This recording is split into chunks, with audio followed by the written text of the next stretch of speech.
I got the divorce papers by email while I was still in the desert. 13 years of marriage ended in a 3-sentence message and a PDF attachment. No conversation, no warning, just cold text under the subject line. Let's be adults about this. My name is Nathan Briggs.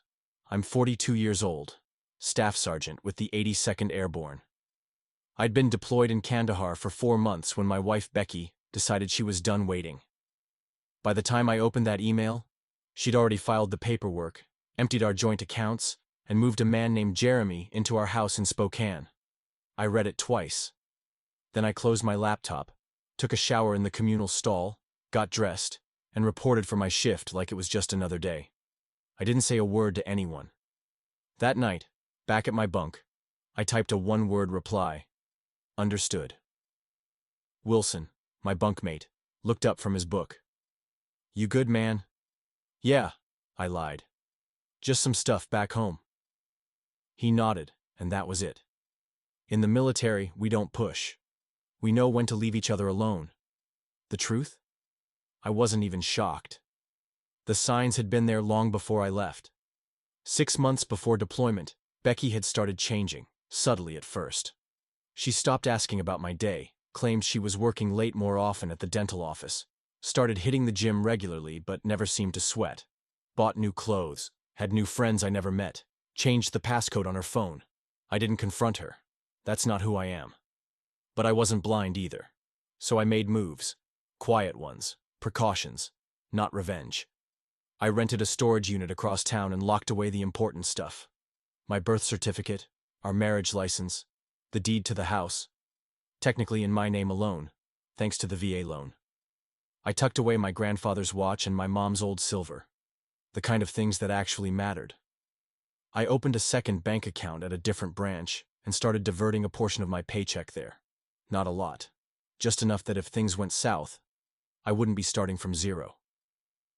The night I deployed, Becky hugged me at the airport and said, "Stay safe, okay?" Her voice was flat.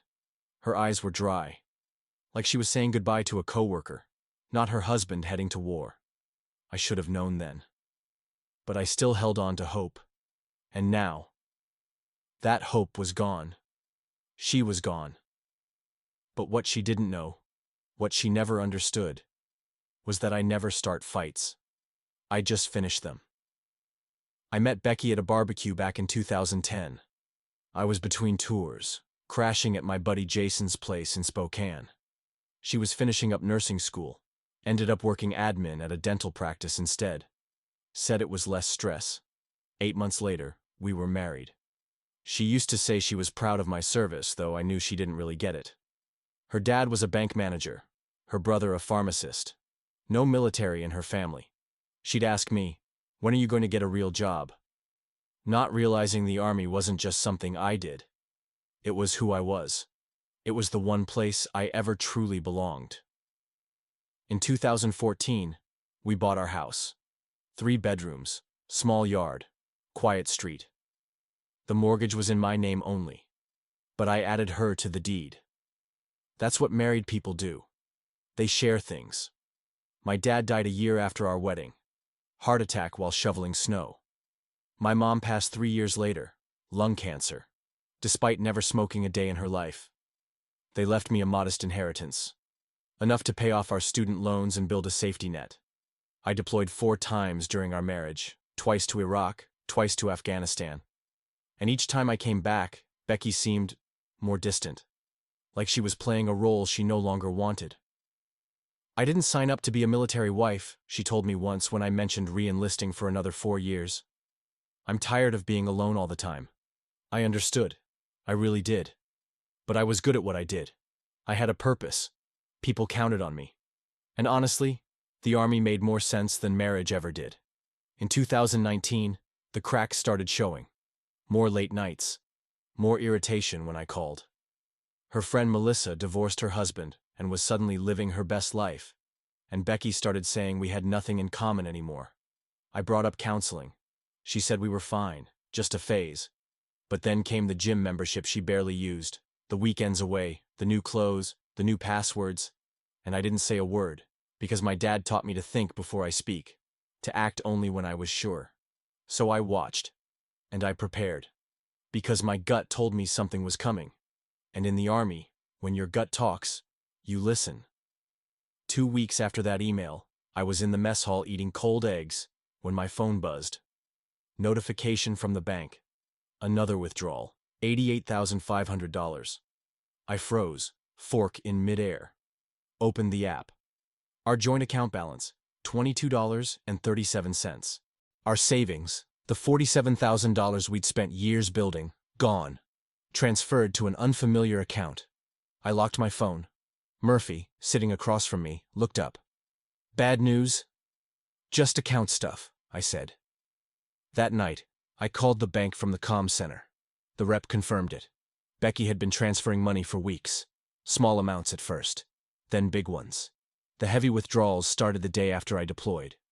I stood in the hallway after that call, watching my brothers in arms laugh, video chat with kids and wives, living lives that weren't on fire. Mine was. And that's when Wilson found me. Heard from Alvarez you looked like a ghost at dinner, he said. I don't usually share personal stuff, but Wilson once pulled me out of a bad ambush in Kandahar. I owed him. My wife emptied our accounts, I said. Moved her boyfriend into our house. Sent me divorce papers while I was on patrol. He didn't say sorry. He didn't say it would get better. He just asked, "What's your plan?" I don't know, I said. But I lied again. Because deep down, I did. That night, I couldn't sleep. The desert air outside buzzed with generators and distant radios, but inside my head, it was dead quiet. Too quiet. That kind of silence doesn't mean peace. It means calculation. I pulled out my laptop and logged into our home security system. Becky probably forgot I could access it remotely. The camera flickered. Then there it was. Our driveway, lit in the dim glow of the porch light. A truck I didn't recognize. A man I didn't know walking our dog. My dog. Using my coffee mug, wearing my old Seahawks sweatshirt, the one Becky gave me on our 5th anniversary. And inside the house, her laughter. The same kitchen I'd renovated with my own hands on my last leave. New cabinets, new tiles, every detail familiar, every detail now foreign. That wasn't my home anymore, but it was still my property, and I wasn't done with it yet. Something shifted inside me. Not rage, not sadness. Something colder, like steel hardening in winter. I shut the laptop, reached for my notebook, and began a list. Not an emotional list, a tactical one. Step 1. Call James. Army buddy, now a lawyer. One of the few people I trusted with more than my life, my truth. I sent him an email before dawn. Subject, need legal help, discreet, urgent. He replied within an hour. Secure line only, call me ASAP. I did, told him everything. He didn't ask questions I couldn't answer. He just said, okay. First, check the VA loan documents and who's listed on the refinance. Second, find out what else she may have touched. We made a plan. Step 2, request emergency leave. I spoke with my master sergeant the next morning. Didn't need to give all the details. Just said it was personal, urgent, financial. He saw the look in my eyes and signed the form without hesitation. Step 3, review old documents. Before deployment, Becky had mentioned something vague. Maybe we should refinance. Rates are low. I told her no. Apparently, she didn't listen. I logged into the bank portal. Nothing was showing yet. I'd need to be on U.S. soil for the full records. Step 4. Secure what's left. I checked my military pension accounts, changed the passwords, enabled extra verification, shut down her access to anything tied to my service. That was mine. She'd already taken enough. By 0500, my shift began. But I wasn't the same soldier anymore. I was focused, not because I was angry, but because I was on a mission. This wasn't war in the traditional sense, but it had rules, strategy, consequences, and I was damn good at those. 2 weeks later, I was on a plane home. Didn't tell Becky. Didn't even tell my unit the full reason why. Just said it was personal. I landed in Spokane under a different name. Rented a motel room under an alias. Burned through a prepaid phone. I didn't want her to know I was back until I was ready. I called James the moment I checked in. "We meet tomorrow," he said. "There's more." We met at a diner 10 miles out of town. Somewhere quiet. Somewhere I used to take Becky before the deployments, back when pancakes and shared silence still meant something. James looked rough, sleepless, worn. "You look like hell," he said, sliding into the booth.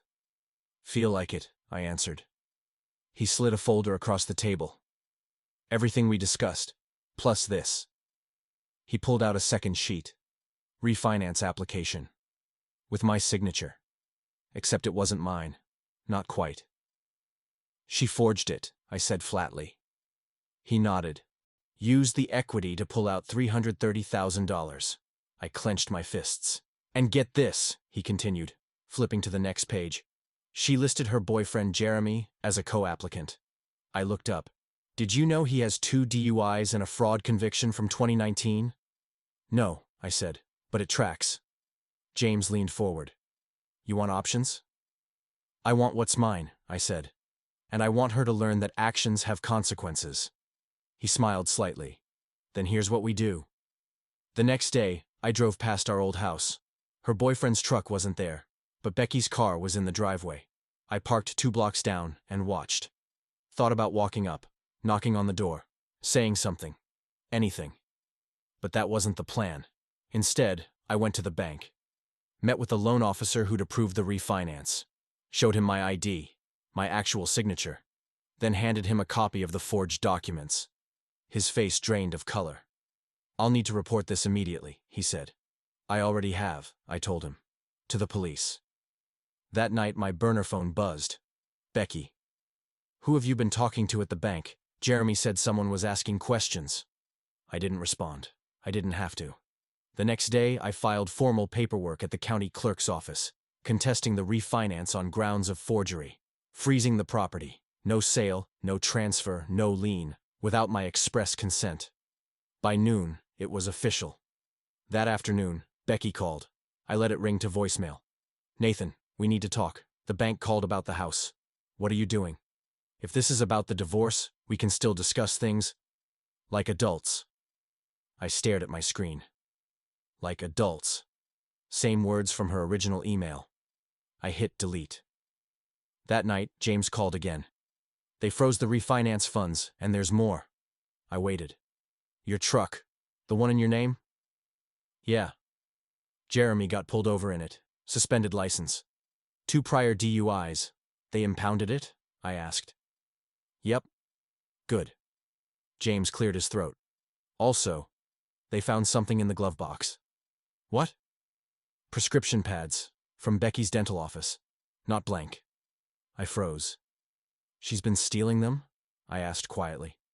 "Looks that way. Police are investigating." I hung up.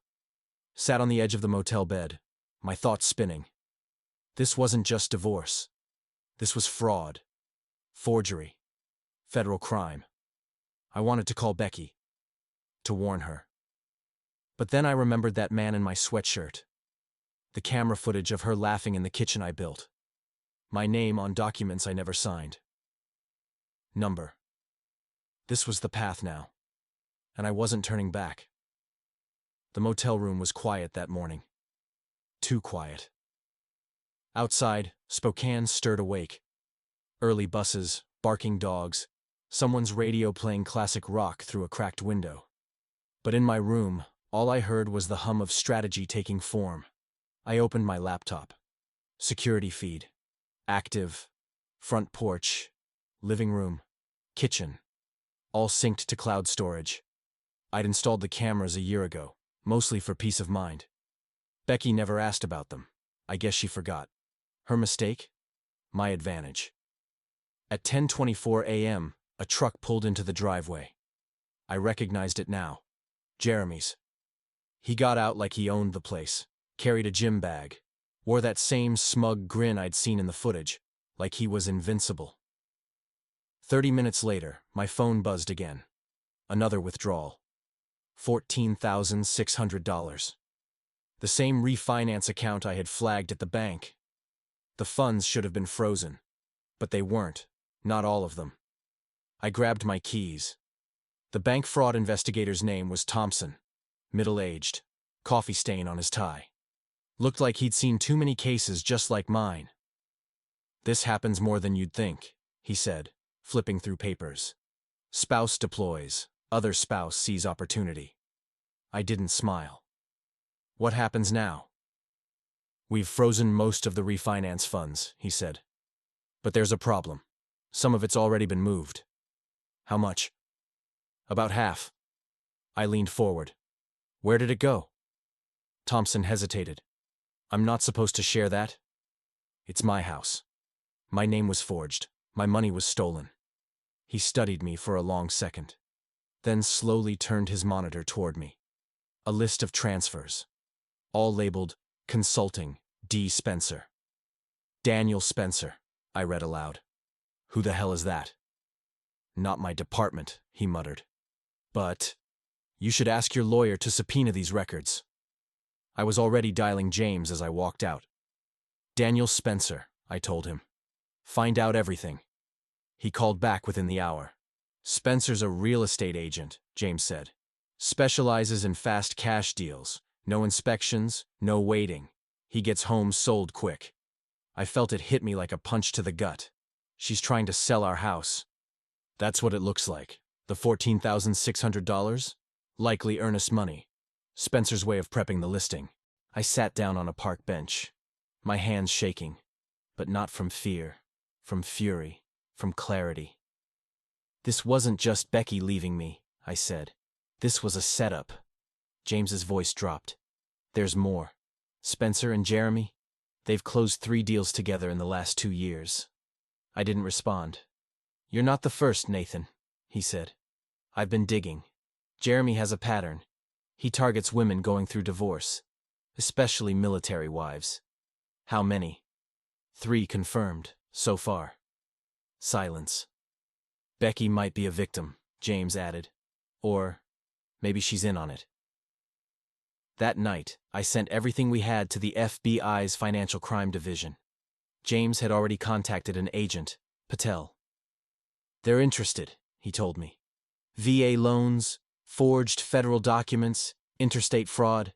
This isn't just personal anymore. It's criminal." I opened a beer and stared out the motel window. Becky's betrayal had started as something intimate, ugly, but familiar. I'd seen military marriages fall apart before. Long deployments, distance, miscommunication, but this wasn't that. This was theft. This was strategy. This was exploitation. And not just mine. The next morning, I met Agent Patel and her partner, Donovan, at the FBI field office. They didn't waste time with small talk. "We've been tracking Jeremy Ryan and Daniel Spencer for 5 months, Patel said. "Your case might be what breaks it open." Donovan laid out a map, red pins across 3 states. Military families, refinance scams, sudden home sales, disappearing funds, same pattern, same names. "Your wife," Patel asked carefully, "has she ever expressed concern about finances? Pressure to sell the house?" I nodded slowly. "She said we were house poor. That we should downsize, about 6 months ago." "Coincides with her first contact with Jeremy," Donovan noted. "She never discussed refinancing with you?" "She mentioned it. I said no. That was the end of the conversation, or so I thought." They took more notes, collected every document James and I had gathered. "When this goes to court," Patel said, "we'll need your full statement, and access to the security footage too." I nodded. "You'll have it." As I stood to leave, Patel added, "Don't contact her directly. Or Jeremy. Let us build the case. You've already done more than most." Back at the motel, I stared at my burner phone. Another text from Becky. "We need to talk, in person, Riverfront Park, tomorrow." I showed it to James over breakfast. "Don't go," he said. "Nothing good comes from that." "I won't," I said. "But I want to know what she's doing while she thinks I'm meeting her." He raised an eyebrow. "What's the plan?" I smiled. Cold. Precise. "We wait." 9:30 a.m. the next day. We parked across the street from my house. 9:45 a.m. Becky's car pulled out of the driveway, heading toward Riverfront Park. James looked at me. She's out. Good. 20 minutes later, another car arrived. Logo on the door, Spencer Realty. Daniel Spencer stepped out. Jeremy greeted him at the door like an old friend. They went inside. Should we follow them? James asked. No need, I said, opening my phone. Interior cameras. Uploads to the cloud. I angled the screen. Spencer was snapping photos of the living room. Jeremy was pointing at the fireplace I'd built myself. I turned up the audio. Should list by the end of the week, Spencer said. I've got a buyer lined up. Cash deal. How much? Jeremy asked.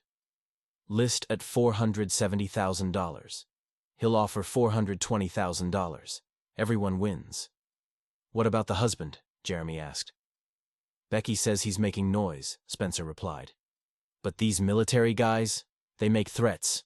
They're too busy to follow through. James didn't say a word. He just hit record on his phone. I forwarded the footage to Agent Patel. Subject line: happening now. 30 minutes later, FBI agents surrounded the house. I watched from down the street as Spencer and Jeremy were led out in cuffs. A few minutes after that, another car pulled up. Becky. She stepped out, saw the flashing lights, the agents in jackets, the boxes being carried out of our home. Her knees buckled. I didn't move, just watched. From the distance I now lived in. Patel called me. We got them on tape, she said. Fraud, conspiracy, wire fraud, attempted property sale under false pretenses. And Becky? She's distressed, Patel said. But whether she's a victim or accomplice depends on what you want. I looked at my wife, or who she used to be. 13 years of marriage. A war's worth of trust, built and broken. I just want what's right, I said softly. 3 days after the arrests, I was sitting across from Agent Patel in a cold government office, surrounded by files, laptops, and 2 steaming cups of stale coffee. This case is bigger than we thought, she said. Tell me something I don't know. She slid over a folder. Jeremy and Spencer are both talking, each trying to cut a better deal by throwing the other under the bus. Spencer claims Becky knew everything. Jeremy says she was manipulated. Honestly, it could go either way. I opened the folder. Inside were emails, call logs, and a transcript of a voicemail Becky had left for Spencer 2 months ago. Just make sure it sells fast. Nathan doesn't need to know anything. I closed it slowly. Patel looked at me carefully. We need to know how far you want to take this. You're within your rights to press full charges. But if you want a clean break, we can leverage a plea. I didn't answer right away. Not because I didn't know, but because I finally understood what it cost to carry betrayal this long. James and I sat down later that day and reviewed everything. The forged refinance documents, the security footage, the truck impounded with stolen prescription pads, her name on accounts she never disclosed. She's going to claim ignorance, James said. That Jeremy manipulated her, pressured her, maybe even threatened her. But the paper trail shows otherwise. She cashed in on my deployment, I said quietly. I was halfway across the world, sleeping with a rifle under my pillow, and she was taking bids on our kitchen. James nodded. You want to go for restitution? Yes. Criminal charges? I hesitated. Then, only if she refuses to admit what she did. That night, Becky finally called. I answered. Where are you? She asked. Someplace quiet. Her voice cracked. The FBI came to my job. They took my laptop, my phone. They're saying I committed wire fraud, that I'm part of a conspiracy. Are they wrong? Silence. I didn't know Spencer was dirty, she said. I just wanted to sell the house. I thought we were done. You forged my signature. I was scared. Jeremy said if I didn't act fast, you'd take everything and leave me with nothing. You emptied our accounts before I even replied to your email. Nathan, I didn't want this. Did you want $330,000 from a refinance I never approved? I didn't think it would matter. That line broke something in me. Not out of rage, but out of finality. You made your choices, I said. Now you face the consequences. Before she could answer, I hung up. A week later, we were in mediation. 2 federal agents, my attorney, her attorney. Becky in a gray blazer, looking 10 years older than the last time I saw her in person. She didn't look up when I entered the room. Patel started the meeting.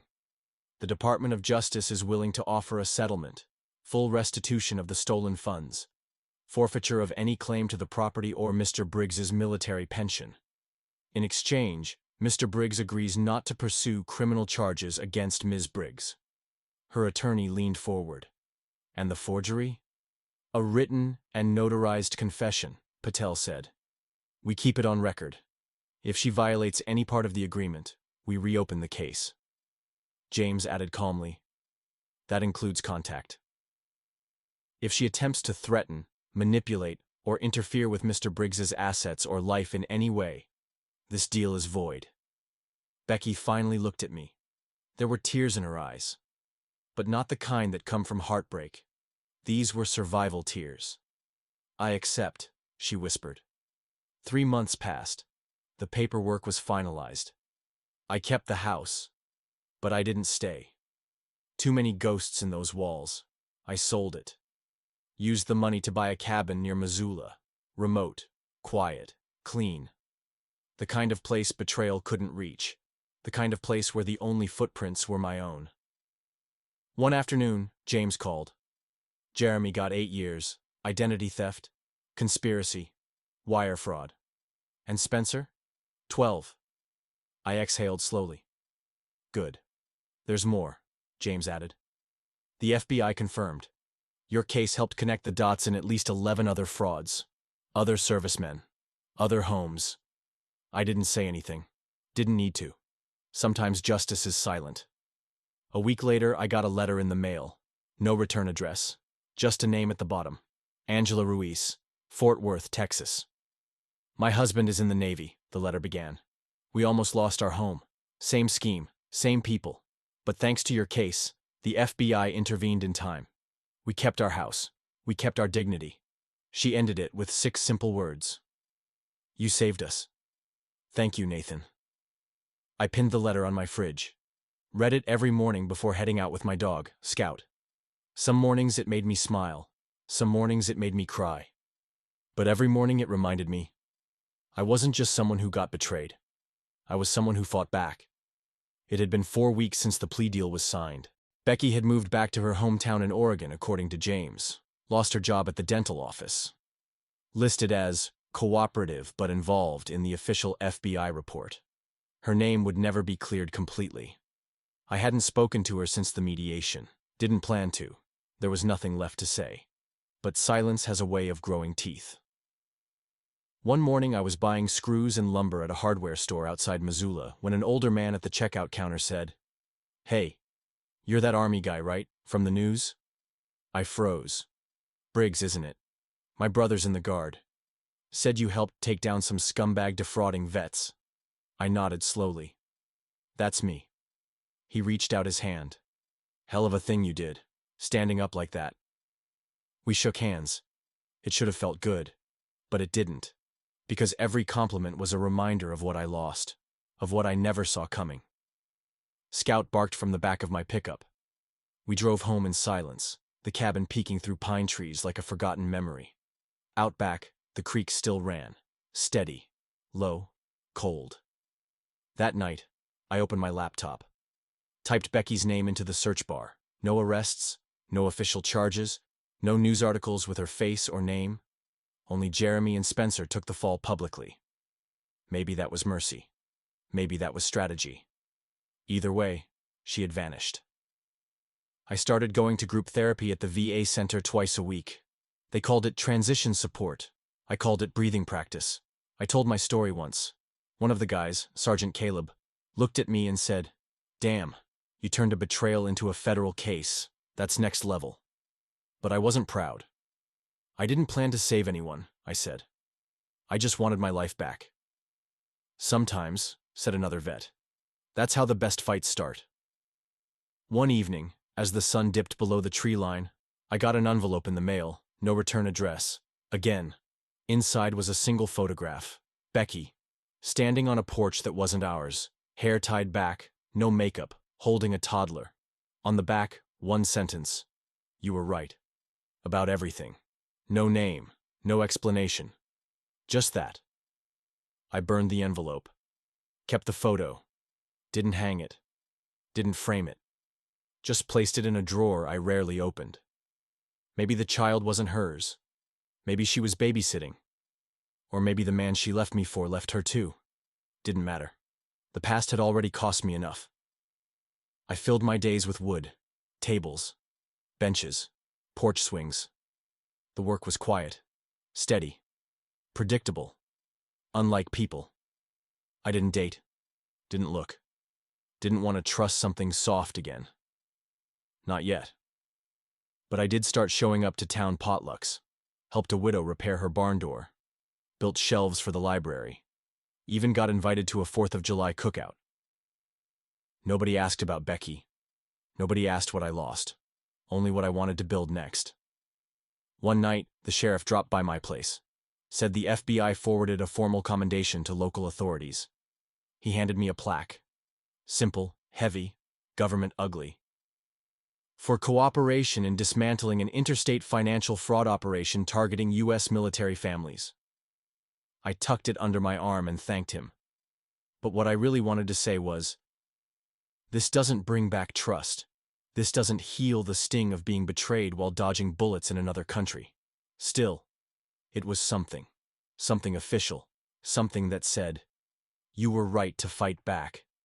That night, I made a fire out back, sat with Scout at my feet and the crackling wood in front of me.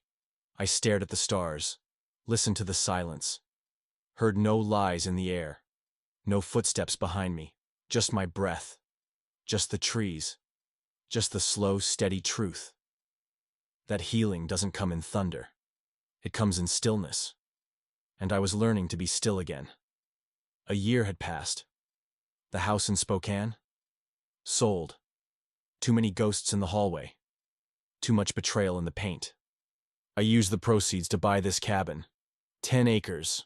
A creek. No neighbors. The kind of silence that doesn't accuse you of anything. Scout and I had a routine. Up at dawn. Coffee. Walk by the creek. Build something. Fix something. Feed the dog. Sleep when the stars show up. Simple. Uncomplicated. Honest. Every now and then, I got letters. From strangers. From other military spouses. From the families affected by Jeremy and Spencer's scheme. One letter stayed pinned to my fridge. You don't know me, but you saved our home. You fought when it would have been easier to walk away. I didn't reply. Didn't need to. They were fighting their own battles. But it mattered that they'd seen mine. James still called once a month. Found a new trail up near Coeur d'Alene, he'd say. Bring Scout. I'll bring the beer. We never talked about Becky anymore. Some wounds don't close. They just stop bleeding. One afternoon, I drove into town to deliver a handcrafted bench for the library. The librarian, Margie, gray hair and a braid, smiled and said, "You've got steady hands. That matters in this world." I didn't know what to say, so I just nodded. She touched my arm gently. "You're not just rebuilding wood," she said. "You're rebuilding something in you." Maybe she was right. Maybe the quiet wasn't empty.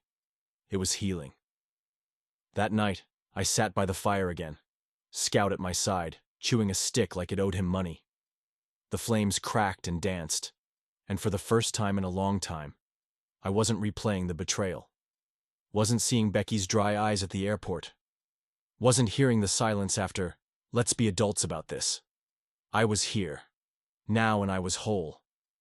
My military pension paid the bills. My hands built the rest. No boss, no deployments, no arguments, just days. Stacked quietly, like lumber in a shed. I got one last message from Becky. I never meant for things to end this way. It sat in my inbox for weeks, unread, unreplied, unnecessary. Forgiveness isn't always about telling the other person. Sometimes it's just about putting down the weight and walking on. I wasn't a hero. I didn't set out to dismantle a fraud ring. I just wanted what was mine. And maybe a little justice. But the world has a way of surprising you when you do the right thing, even when it hurts. These days I build things that last. Chairs, tables, trust in myself. No one can steal that. Not anymore. Because the truth, the real kind of wealth, is peace. And this place, this life, Scout and the pine trees, the wind and the wood. It's mine. All mine. And for the first time in a long, long while. That's enough.